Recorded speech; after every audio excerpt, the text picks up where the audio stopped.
During the Montreal Major and the Six Invitational in Boston, Ubisoft and Blast released some information regarding changes that were coming to the Siege Pro League scene for 2025. And, well, there was a lot. This was coming off the back of observations and feedback from the last 2 years of Siege Pro play under Blast after they became the main tournament organizer for Siege following SI 2023. Which I have to say, I am a big fan of their stuff so far. For the most part. Some of what they're introducing this season looks good, others, well, not so much.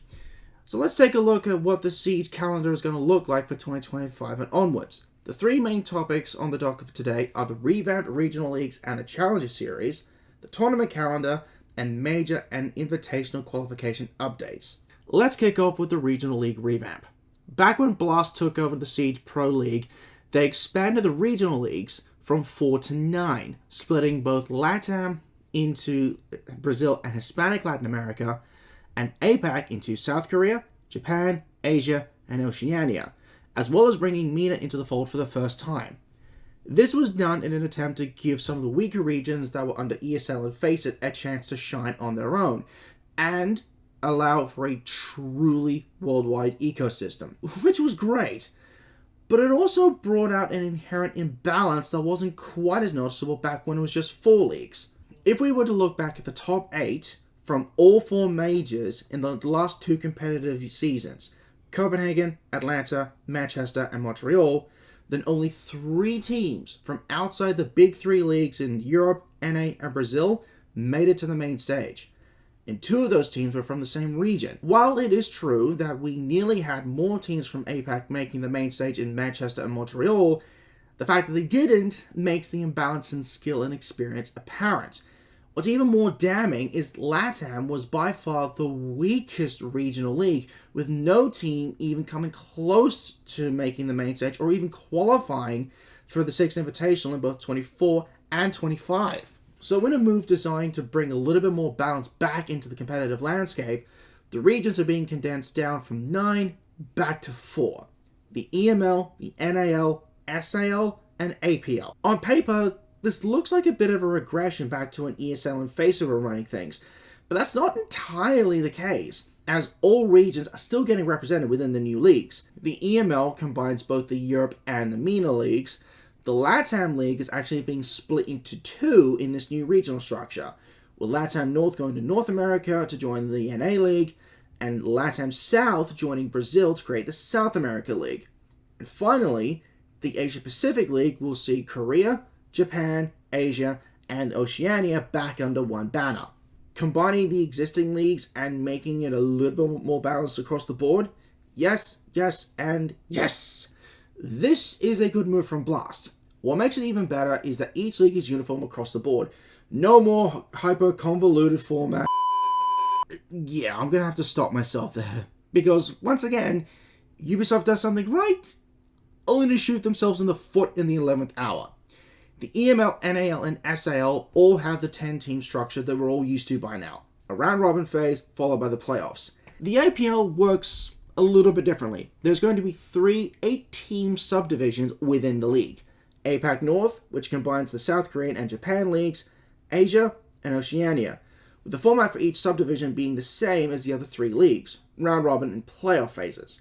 The APL also works slightly differently when it comes to the returning regional finals as well. The top 6 teams from the EML, NAL, and SAL from both stages, a la the combined results from stage 1 and 2, will compete within themselves to come around the regional champion.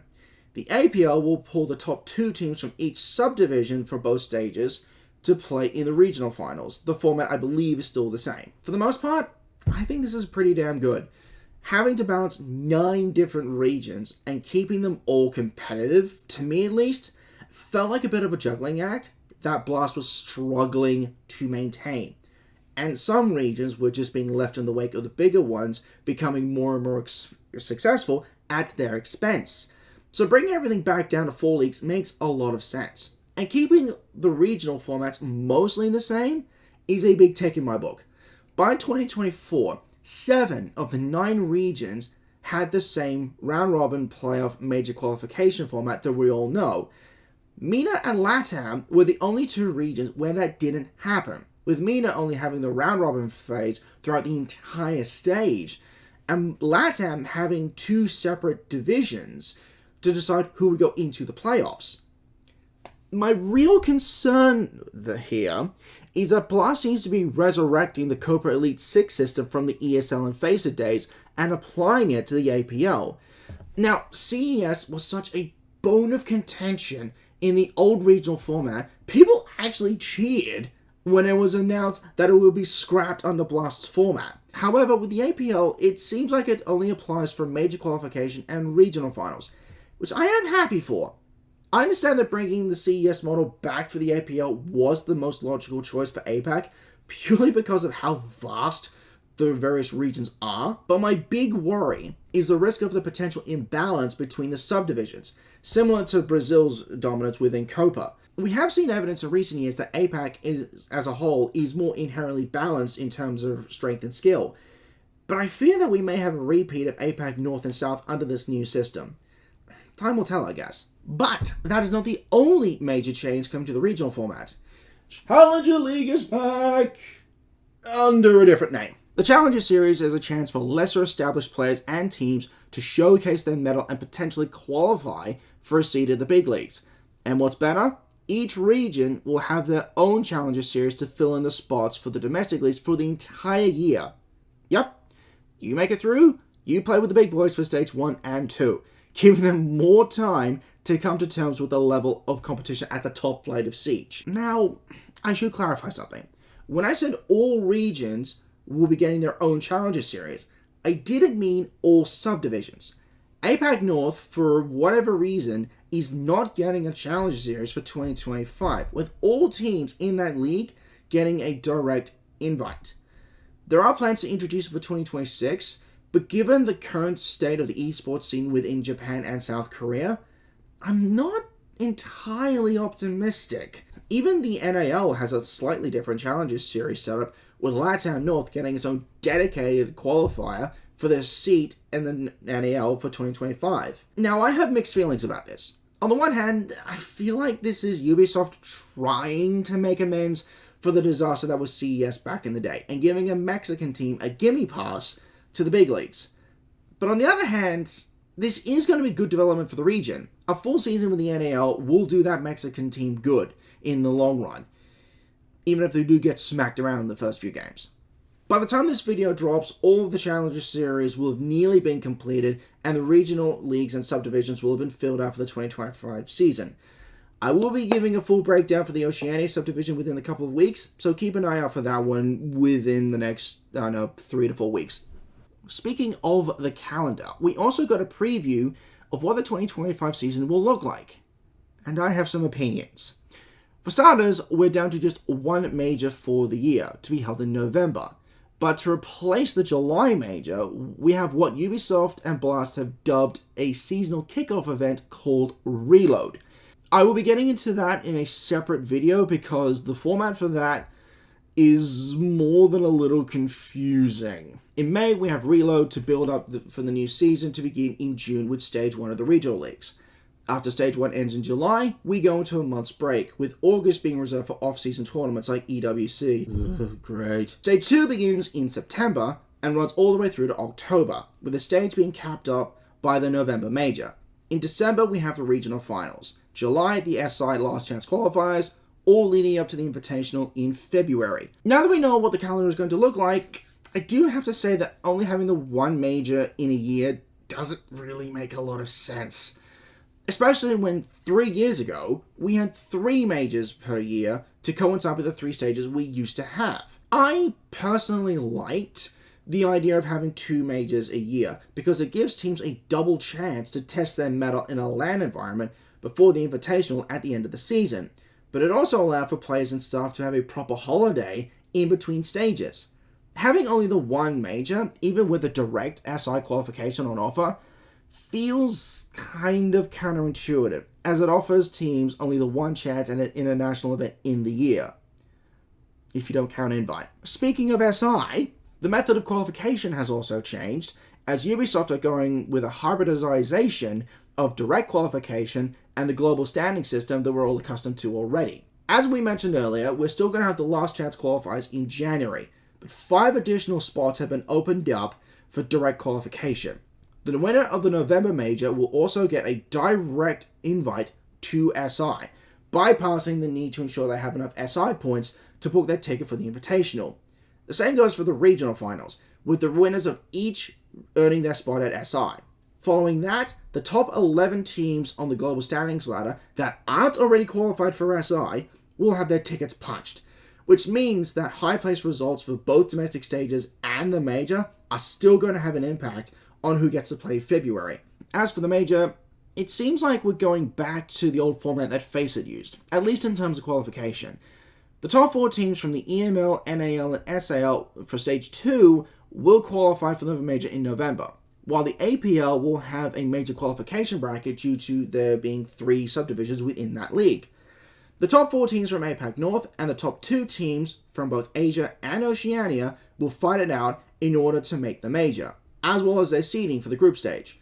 No word yet of what the format for the major is going to look like, but part of me is hoping that we still use the Swiss system that we still have in place for the group stage, as I feel it guarantees the best 8 teams battle it out for the major championship. All in all, I have mixed feelings about this. The changes made to the SI qualifications I like a lot, because it rewards teams who win certain events with a tangible reward beyond just the prize pool and the accolades that come with it. Reverting to the previous system to qualify for majors, however, I'm torn between indifference and annoyance. The big 3 regions, those being the NAL, SAL, and EML, all make sense logically and practically. It's the APAC major qualifier bracket where I'm annoyed, mainly at the fact that we had a very similar format in the past, and there was an inherent imbalance. And it seems like we may be falling into the same trap. I'm worried that the APAC reps for the major going forward, assuming we keep this format in place, will predominantly be Japanese and South Korean teams, like how it was with CES for LATAM and Brazil's utter dominance. So what do I think of the changes coming to the Siege ecosystem for 25? Overall, I like them. We're getting some real support for up-and-coming players with the Challenger Series, opening up a path for promotions and relegations in the future, as well as the possibility for new, smaller orgs to come into the scene for the first time, which is fantastic for the growth of the ecosystem and overall competitiveness. The competitive calendar itself was also nice and balanced. It ensures that there is at least something going on throughout the year, and gives players and staff a bit of a break in between tournaments. The regional system, I'm not so hot on, particularly for APAC, though that might be more down to me remembering how imbalanced CES was before 2023, and my fear that we may have the same thing happen with APAC.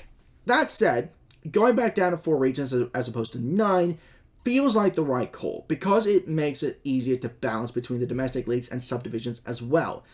The structure for the regional finals also makes a lot of sense, especially when you have the combined results for Stage 1 and 2 going into who makes it into the finals. The changes to SI qualifications, I think, is the biggest win, because it rewards teams that wins an event and cuts out the risk of a winning team/org not attending the biggest tournament of the year.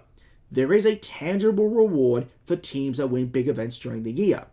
Major qualifications going back to how they used to be, with the exception of APAC, makes a lot of sense, but it does kind of rob us of the excitement of who's going to get that final spot in the 3rd place match, because the teams going to the major will have been confirmed in the semi-finals or the playoffs. APAC having an extra step to qualify for the November major does make logical sense, admittedly, given how big the region is and how it has been divvied up.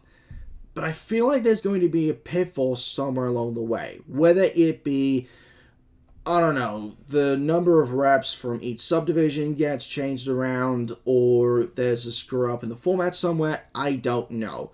I'm just hoping it gets sorted out quickly, if it does turn out to be the case. That does it for me. What do you guys think of the changes coming to the Siege calendar for the upcoming season? Let me know in the comments below. I know that I kind of skipped over one of the biggest changes to the ecosystem, but that honestly deserves its own video, which is going to be in the pipeline within the next week. Don't forget, if you like this video and you want to see more of it, feel free to like the video and subscribe to this channel. Any and all support is still greatly appreciated. As a reminder, I have my sub goal of 250 by the end of the regional finals in December, and I don't even have 50. But we're only 4 months into the year, so we still have plenty of time. Until next time, operators, this is Resident Silverwolf, signing out.